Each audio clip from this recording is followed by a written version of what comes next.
Mesdames et messieurs, la Fédération de Russie vient de faire très mal.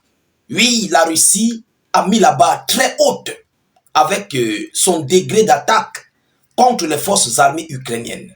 Chères dames, chers messieurs, ce que la Russie a fait, la Russie a complètement abandonné les lignes de front. La Russie a ciblé les soldats de M. Volodymyr Zelensky à plus de 100 km des lignes de front. Il s'agit d'un camp d'entraînement des soldats ukrainiens qui viennent d'être la cible par l'un des missiles balistiques de M. Vladimir Poutine. Et le résultat est énormissime. Le bilan est très lourd. Ah oui, un missile balistique dans un centre d'entraînement militaire ces dernières 24 heures. Et selon les informations, il y a eu plusieurs repos éternels, des dizaines de repos éternels. Je vais vous donner le chiffre tout à l'heure, des multiples blessés, près d'une centaine de blessés à travers cette frappe de missiles. Alors, les Russes, en fait, ont compris que on doit désormais toucher l'épicentre parce que c'est dans les camps de formation, des camps d'entraînement qu'ils sortent pour venir au front. Donc, la Fédération de Russie ne veut même plus leur permettre de quitter du camp d'entraînement pour le front. Ils sont anéantis depuis le camp d'entraînement. Non, la Russie a mis la barre très haute, très très haute. Et je crois que si la Russie continue avec ce genre de système, M. Volodymyr Zelensky aura des difficultés pour envoyer des soldats au front. Parce que s'il n'y a pas de soldats au niveau des centres d'entraînement, des camps d'entraînement, comment il y aura des soldats au front? Pendant qu'on anéantit au front, on anéantit même dans les centres d'entraînement. Mesdames et demoiselles et messieurs, mais le bilan qui a été relayé est très lourd. Permettez-moi de vous donner l'annonce officielle venant tout droit des médias locaux, médias russes, des médias ukrainiens et des médias internationaux par rapport à ce que la Russie vient de faire. Vous savez, lorsque nous entrons en profondeur, c'est en profondeur parfois même qu'il y a tout. Ah oui, c'est pourquoi j'aime dire, on va entrer en profondeur. Vous comprenez? En profondeur, là, il y a presque tout sur cette information. Écoutez attentivement la vidéoconférence. Mettez beaucoup de j'aime, mais surtout partagez la vidéo dans tous les groupes possibles. Mettez beaucoup de j'aime, j'insiste là-dessus. Et abonnez-vous pour ceux-là qui ne sont pas encore abonnés à nos différents canaux de réalisation. Mesdames, Mesdemoiselles et messieurs, l'heure est grave. Alors, qu'est-ce qu'on nous dit? Un missile russe frappe un terrain d'entraînement de l'armée ukrainienne. Un missile russe uniquement pour cette armée ukrainienne, pour ce centre d'entraînement ukrainien, que ce missile a été envoyé. Vous comprenez? Alors, la Russie a frappé samedi soir à l'aide d'un missile balistique un terrain d'entraînement militaire situé dans le centre-est de l'Ukraine, à plus de 100 km de la ligne de front, faisant de nombreux repos éternels, ont annoncé lundi les responsables militaires ukrainiens. C'est aujourd'hui lundi que les responsables militaires ukrainiens ont annoncé cette information. Mesdames, Mesdemoiselles et messieurs, alors l'attaque a eu lieu samedi, a touché un terrain d'entraînement de l'armée de terre ukrainienne près du village de Tcherkassky, situé à au moins de 30 km à vol d'oiseau de la grande ville de Dnipro et à 130 km de la ligne de front, a affirmé à l'agence presse une source militaire. Vous comprenez?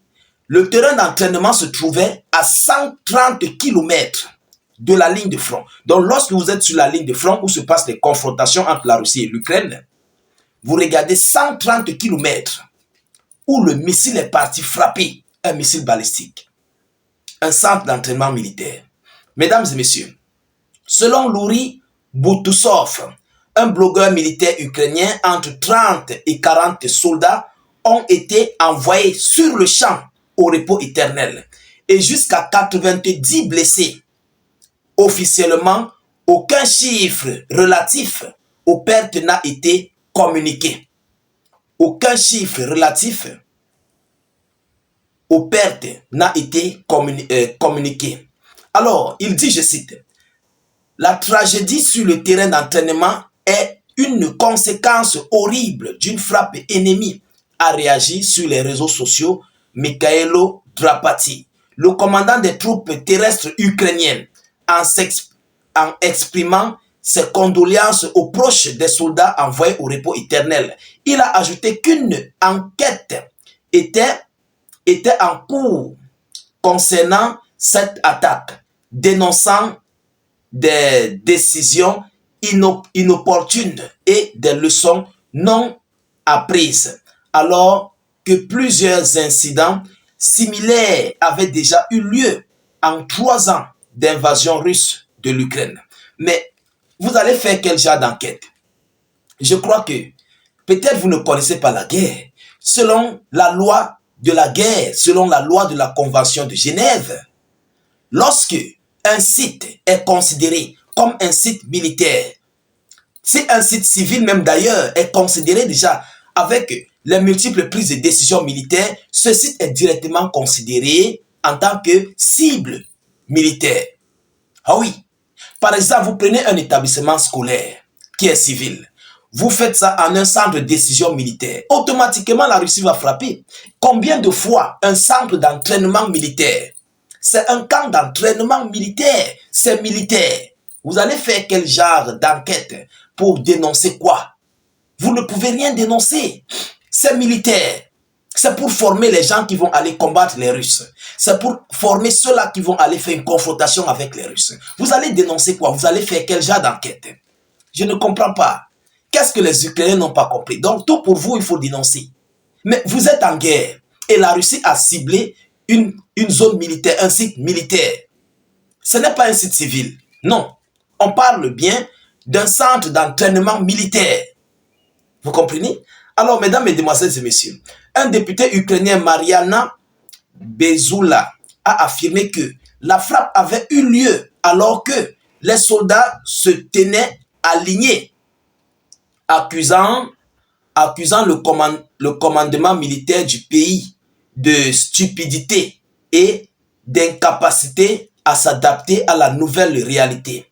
Alors, il n'y a pas eu d'alignement ou de rassemblement, a soutenu la source. L'ennemi a utilisé un missile balistique Iskander, un missile balistique Iskander M avec munitions à fragmentation qui se sont dispersées sur une vaste zone où se trouvaient des tentes de soldats, a-t-elle détaillé. Vous comprenez le missile? Un missile Iskander M à fragmentation. Ah, c'est grave. Alors, depuis le début de son invasion de l'Ukraine en février 2022, l'armée russe a frappé à plusieurs reprises des sites où s'étaient rassemblés des militaires ukrainiens. En septembre 2024, une attaque aérienne russe sur un institut militaire à Poltava avait fait près de 60 repos éternels et plus de 300 blessés. Les autorités ukrainiennes n'avaient pas précisé la répartition entre militaires et civils parmi les victimes, selon l'information officielle. Alors, mesdames, mesdemoiselles et messieurs, voilà ce qu'on nous dit. Voilà ce que les Ukrainiens et même à vous, vous comprenez, environ 40 à 60 repos éternels sur place avec un missile Iskander M à fragmentation. Donc, dans le missile Iskander, il y a encore d'autres petits, voilà, qui s'éparpillent. Ils partent partout. Vous comprenez? C'est ce que la Russie a lancé sur ce camp militaire. Tout le monde a été touché. La plupart, tout le monde a été touché. Et les autorités ukrainiennes accusent le formateur d'avoir regroupé des hommes pour faire une formation. Mais pour faire une formation, il faut regrouper les hommes. Il y a ce qu'on appelle l'ordre serré.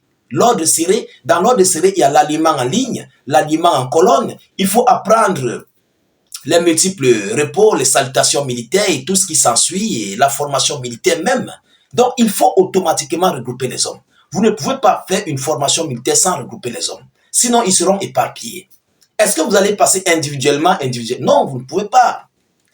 Ça, ce sont les dégâts collatéraux du conflit. Ah oui, il faut supporter. Alors, chers dames, chers messieurs, voilà ce que la Russie a fait aux hommes de M. Volodymyr Zelensky. Et ça fait couler assez d'encre. Ah oui, parce que la Russie a touché le noyau, en fait. Vous comprenez? Alors, nous continuons de suivre cette actualité le plus près que possible. Nous ne manquerons pas de vous tenir informés de la suite de cette actualité très chaude et brûlante. Et de votre côté, continuez de partager la vidéoconférence partout à travers le monde. Notre but, c'est d'informer le million de personnes.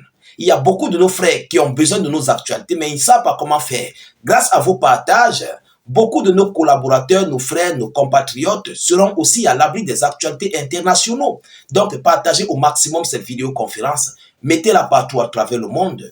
Mettez beaucoup de j'aime et suffisamment de cœur. N'hésitez pas de mettre vos avis en commentaire. Je vous reviens tout à l'heure pour une prochaine série d'actualités. Soyez encore salués une fois de plus. Ciao, ciao.